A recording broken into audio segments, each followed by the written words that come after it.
ఇక్కడ 24 వచనం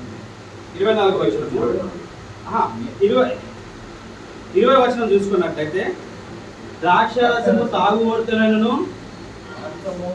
మాంసం తినువార్తునైనను సహవాసము చేయకుము. వాజ్ఞాపం చేస్తుంది. ఎవరితో సహవాసం చేయాలంట? తాగుబోతులతో సాహసం లేదు, తిండిబోతులతోని సాహసం చేసాం అనుకో ఉన్నదంతా ఉడుస్తాను. ఏంది ఉన్నదంతా ఉడుస్తాను. కాబట్టి దేవుడు మనము ఎంత పడకుండా కాపాడు. ఇప్పుడు మనం అందరి మీద ఎవరి సన్నిధిలో కూర్చున్నాం? దేవుడి సన్నిధిలో కూర్చున్నాం. సాతాను యొక్క శోధనలో పడకుండా మనం ఏం చేసింది? దేవుడు కాపాడు. కాబట్టి నీతిమంతుల సభలో పాపులు వేరే నుంచి కూర్చోడానికి అవకాశం ఉందా? లేదు. ఎందుకు లేదు? వేరే రానికి వస్తుందా? ధైర్యం ఉన్నదా? రాలేదు. అందుకోసం దేవుడు ఏమని సెలవిస్తున్నా అంటే, చూడండి, తాగుబోతులు తిండిపోతులు దరిద్రులు అగుదురు. ఏంటంట? తాగుబోతులు తిండిపోతులు. వారికి రోజు ఎవరికి మోసం చేయాలని ఎదురు చూస్తావు. తాగుబోతులు తిండిపోతులు దరిద్రులు. కాబట్టి ఆ దరిద్రత ఉండకుండా దేవుడు ఏం చేస్తున్నాడంటే, నా కుమారుని హృదయము నాకు దేవునికి ఇచ్చిన తర్వాత మనం తాగలుగుతామా? ఒక అడుగు ముంగటకేస్తామా? దరిద్రత వస్తుందా? రాదు.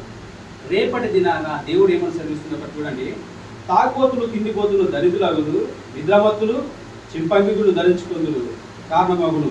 నిన్ను కన్న తండ్రికి ఉపదేశం అంగీకరించు. ఎవరి మాట వినమంటాడు? నీ తల్లిదండ్రుల మాట వినమంటాడు.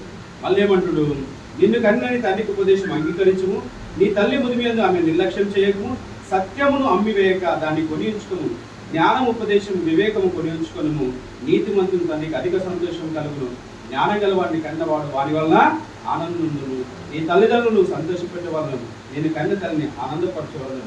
నా కుమారుని హృదయము నాకు. ఇక్కడ మొత్తం మ్యాటర్ మొత్తం ఇక్కడ తిరుగుతుంది కదా. తల్లిదండ్రుల చుట్టూ తిరుగుతుంది ప్రపంచం. ఎవరు చుట్టూ? నువ్వు తల్లిదండ్రులు ప్రేమించకపోతే దేవుని ప్రేమించడు. బాగా నప్పు చేసి నీ సహోదరుని ప్రేమించలేకపోతే దేవుని ప్రేమించడు. మెయిన్ ఇక్కడ ఏమంటాడంటే, నీ తల్లిదండ్రులు సన్మానించేవాడు భూమి మీద దీర్ఘాయుష్మంతుడు అంటాడు. నిన్ను కన్నిన తల్లిని నిర్లక్ష్యం చేయొద్దు అంటాడు. ఈ భూమి మీద నీకు జన్మనిచ్చిన తల్లిని జ్ఞాపకం చేసుకోవాలి. ఎవరికి? నీ తల్లిదండ్రులు జ్ఞాపకం చేసుకోవాలి. నీ జన్మనిచ్చిన తల్లిదండ్రులు ఎప్పుడైతే జ్ఞాపకం చేసుకుంటావో అప్పుడు ఈ భూమి మీద దీర్ఘాయుష్మంతుడు. 100 కోట్లు సంపాదించి మా అమ్మను 100 కోట్లు ఆడబెట్టినా చూసుకుంటారంటే వేస్ట్. నీ పోయి పలకరిస్తేనే అది ఆశీర్వాదకరం.